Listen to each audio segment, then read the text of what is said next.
இங்க ஒரு பையனுக்கு அவனுடைய சுருட்ட முடி பிடிக்காம டெய்லி சீப்பை வச்சு சீவிக்கிட்டே இருக்கான். அதுக்கப்புறம் தலையில என்ன தடவி சரி பண்ணி பார்க்கலாமேன்னு பாக்குறான். ஆனா பண்ண முடியல. இதெல்லாம் பத்தி அவங்க பாட்டி கிட்ட சொன்னதும் ஒரு ஹேர் டிரைவரை வச்சு அதை சரி பண்ண பாக்குறாங்க. இந்த பாட்டி சீவுனதுல இந்த பையனோட முடி ஸ்ட்ரைட் ஹேரா மாறிடுது. ஆனா இவன் தலையை வாஷ் பண்ணதும் மறுபடியும் சுருட்ட முடியாவே மாறிடுது. இதே மாதிரி டெய்லி அவங்க பாட்டி கிட்ட சொல்லி இந்த முடியை ஸ்ட்ரைட் பண்ணிக்கிட்டே இருக்கான்.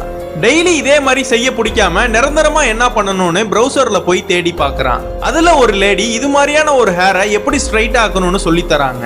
இவனும் அவங்க அம்மாவோட ஷாம்பனா போட்டு ஸ்ட்ரைட் ஆக்குறதுக்காக சீவிக்கிட்டே இருக்கான். இதெல்லாம் பாக்குற அவங்க அம்மாக்கு வீட்டுல இருக்கிற முக்காவாசி நேரமும் தலைமுடிய எப்படியாவது சரி பண்ணணும்னு என்னென்னமோ பண்றனால இவங்க அம்மாக்கு பயம் வந்து இவனை கூட்டிட்டு போய் தலையனா வாஷ் பண்ணி விட்டுறாங்க.